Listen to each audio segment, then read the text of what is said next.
Friends, implied adjustment, पहले इसका मतलब समझते हैं तो इन्हें सॉल्व करना काफी इजी होगा। नॉर्मली हम एक रट्टा मार लेते हैं कि जो ब्रैकेट में होते हैं वो इंप्लाइड एडजस्टमेंट होते हैं। नो, इनको प्रैक्टिकल समझाता हूं।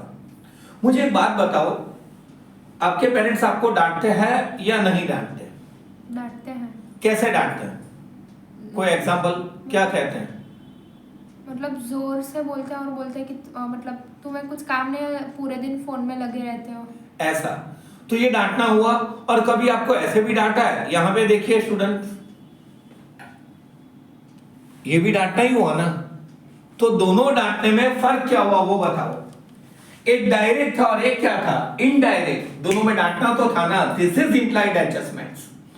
जो एडजस्टमेंट इनडायरेक्टली टोल्ड होते हैं, मतलब आपको सीधे नहीं, टेढ़ा है पर मेरा है, टेढ़े से जो समझाए जाते हैं वो होते हैं इंप्लाइड एडजस्टमेंट। चलो एक एक करके समझते हैं। इनके लिए ध्यान ये रखना है आपको, ईयर एंड क्या है? 31/26।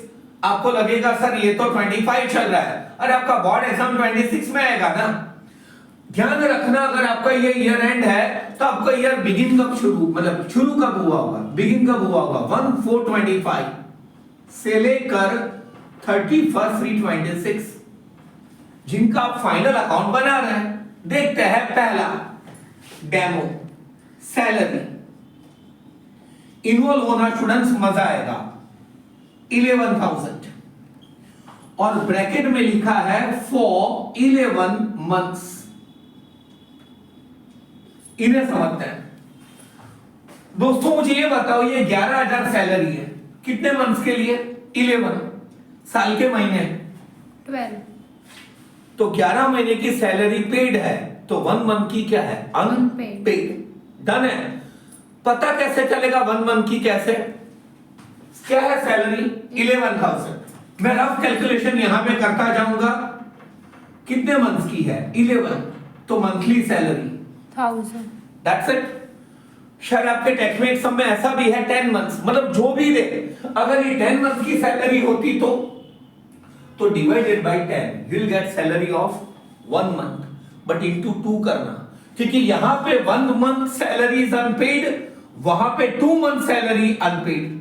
मतलब अब तो सीधा हो गया ना कि 1000 सैलरी इज अनपेड, तो 1000 11,000 में plus and liability.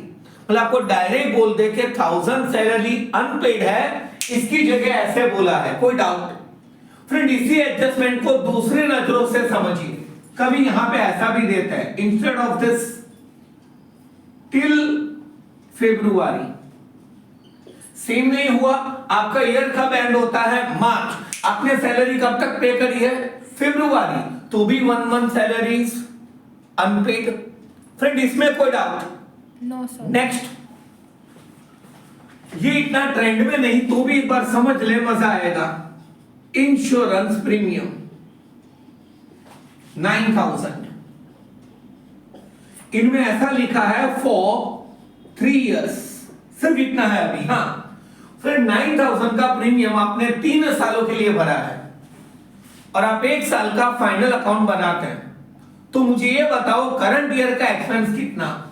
Next calculation, 9,000 divided by 3, 1 साल का खर्चा 3।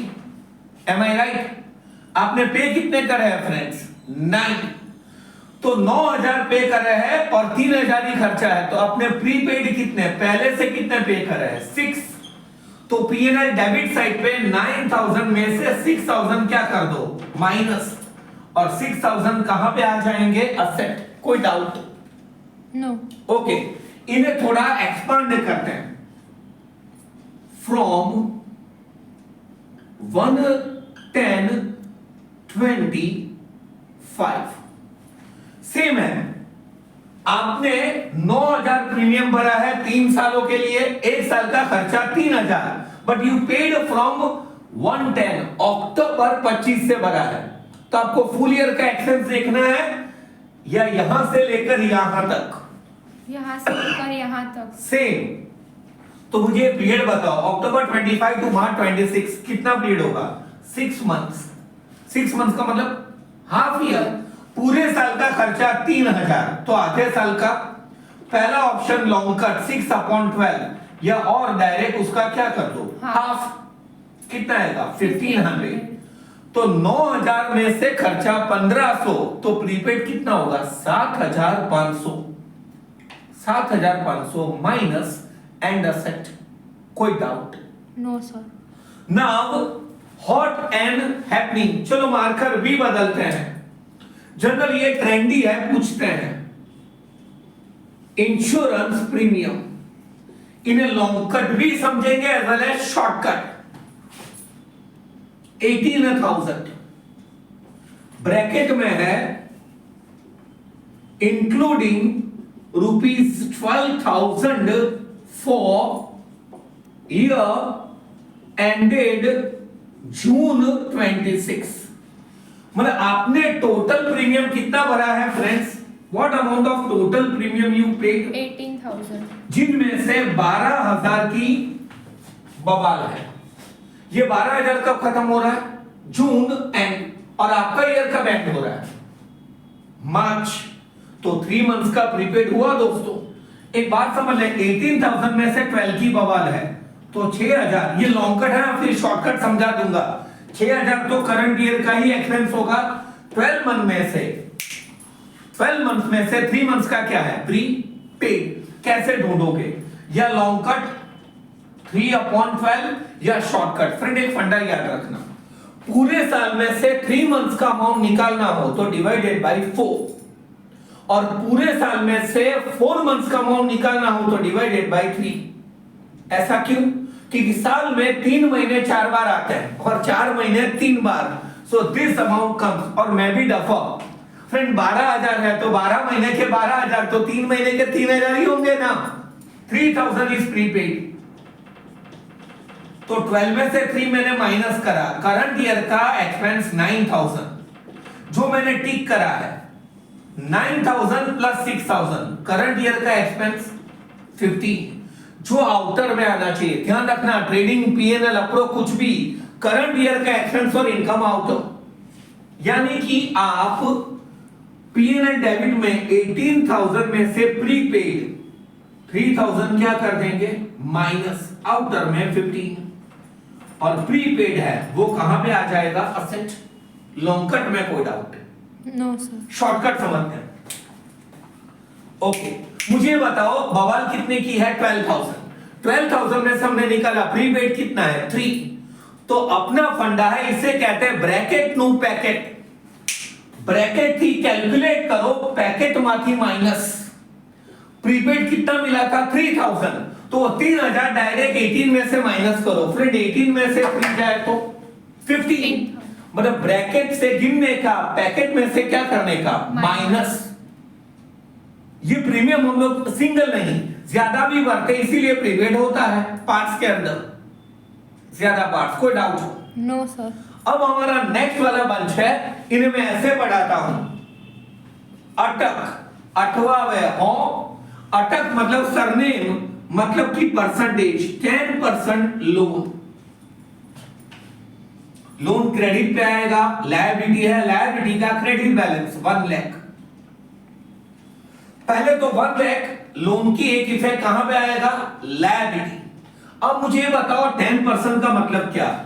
इस लोन के ऊपर आपको ईयरली पर एनियम कितना इंटरेस्ट पे करना पड़ेगा? 10%। यहां पे तो इंटरेस्ट पे ही नहीं करा, 1 लाख के 10%, पीछे से एक डिजिट का 10,000, वो इंटरेस्ट आउटस्टैंडिंग है, अनपेड इंटरेस्ट। कहां पे आएगा? PNL debit and liability. कोई डाउट? नो। लेकिन किंतु परंतु बट अगर ऐसा हो ट्रायल बैलेंस में यहां कहां कहीं पे भी ऐसा दिया हो interest on loan 5,000, so friends 1 lakh के 10% 10,000, कितना आपने ऑलरेडी इंटरेस्ट पे कर दिया है? 5। 10 में से 5 पे कर दिया है तो बाकी कितना? 5। दैट मींस पीएनएल डेबिट पे आप 5,000 जो इंटरेस्ट पेड है इनमें 5,000 अनपेड क्या कर देंगे? प्लस आउटर में 10, और जो अनपेड है वो कहां पे आ जाएगा? लायबिलिटी। कोई डाउट? नो। और हो तो भी अपने पास अभी रखना, क्योंकि इसका सेम वर्जन ये टाइप का। मैं किससे बताने जा रहा हूं? इन्वेस्टमेंट्स। देखिए 12% इन्वेस्टमेंट्स,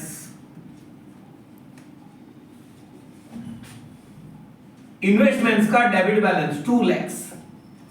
मतलब हमें इस इन्वेस्टमेंट के ऊपर जो असेट्स पे एक इफेक्ट होगी, ट्रायल बैलेंस की एक, एडजस्टमेंट्स के मिनिमम 2 लाख के 12% हमें क्या मिलना चाहिए? इंटरेस्ट 24,000। चलो इनमें भी एक चेंज करते हैं। इतना तो आ गया ना, अगर ऐसे दिया हो तो इनमें डेट दी हो 1/1/26, तो 2 लाख के 12% फ्रेंड्स 24,000 पूरे साल के।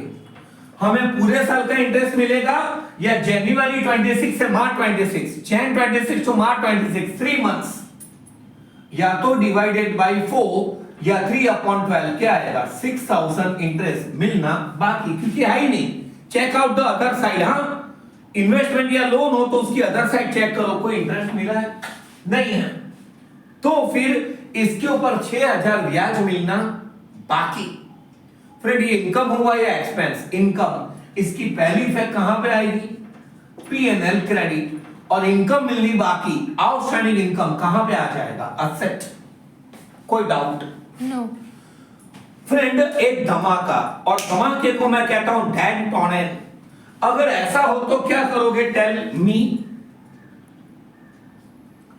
ए इज लोन और ए कौन है? पार्टनर। 10,000।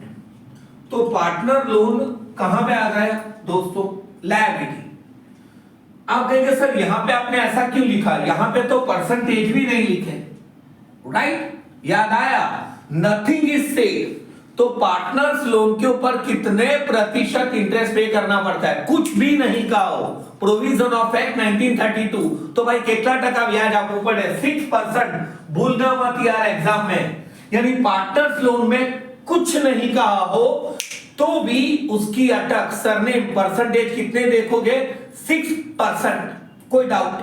नो। और ऑलमोस्ट इंप्लाइड एडजस्टमेंट का लास्ट वर्जन, ओके, वो है लीज होल्ड बिल्डिंग 10 lakhs।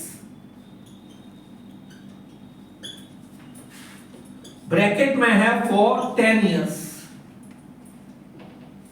चलो इतना ही रखते हैं, फंडा समझते हैं। पहले मैं शॉर्टकट में ट्राई करूं लीज होल्ड का फंडा बताऊं। Are you aware leasehold का मतलब? No sir. एक्चुअली इसका मतलब होता है कितने के लिए लीज है? 10 years। तो 10 सालों तक आप असेट्स को यूज कर सकते हैं। पोजेशन, ओनरशिप नहीं। मतलब आपने 10 लाख रुपए में एक बिल्डिंग लिया है जिनका आप कितने साल तक यूज कर सकते हैं? 10 years। 10 years। तो मुझे बताओ ये पूरे 1 साल का खर्चा हुआ या 10 years का? 10। ओरल आप कैलकुलेट आराम से कर सकते हैं। 10 lakhs डिवाइडेड बाय 10 क्या होगा? 1 लाख। तो इस साल का डेप्रिसिएशन क्या होगा? 1 लाख। तो असेट साइड पे आप 10 lakhs में से 1 लाख क्या कर देंगे? माइनस। आउटर में 9 lakhs। और 1 लाख से असेट्स की वैल्यू क्या हो गई? डिक्रीज। कहां पे आएगा 1 लाख? P&L debit. कोई डाउट? No sir. फंडा समझिए, कॉन्सेप्ट अच्छा है, रेयरली आस्क्ड। टेक्स्ट में भी एक आध सब में या एक आध डीलर्स में ऐसा है।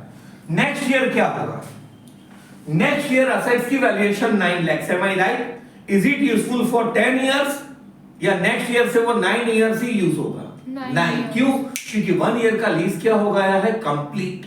एक फंडा प्लीज याद रखना, इस साल को मिला के जिसका फाइनल अकाउंट बना रहे हैं, जितने ईयर तक वो असेट्स यूजफुल है, काम आने वाला है, उतने ईयर से वो डिवाइड हुआ या होता है। मतलब मान लो आपका लीज हो 5 years, आपने 1.5 year असेट्स को यूज कर लिया है, तो वो डिवाइडेड बाय 5 होगा या 3.5? 3.5। तो फ्रेंड ये इंप्लाइड एडजस्टमेंट्स हैं जिनमें बात वही है, इफेक्ट भी वही है जो पहले एडजस्टमेंट में देखी थी, सिर्फ इनका कहने का तरीका अलग है। ट्राई करा है, मैं आपको थोड़ा इजीली समझा पाऊं। जनरली ये टाइप के इम्प्लाइड एडजस्टमेंट पूछते हैं, बैठे नहीं, प्रेजेंस ऑफ माइंड, और वो तो आप कर लेंगे, फोड़ लेंगे। अब आखिरी जो इसके बाद मैं सेशन रखूंगा फाइनल अकाउंट का, इनमें मैं सिर्फ गाइडलाइन दूंगा how to tackle, how to go for final account, some short and sweet. Thank you friends, bye bye.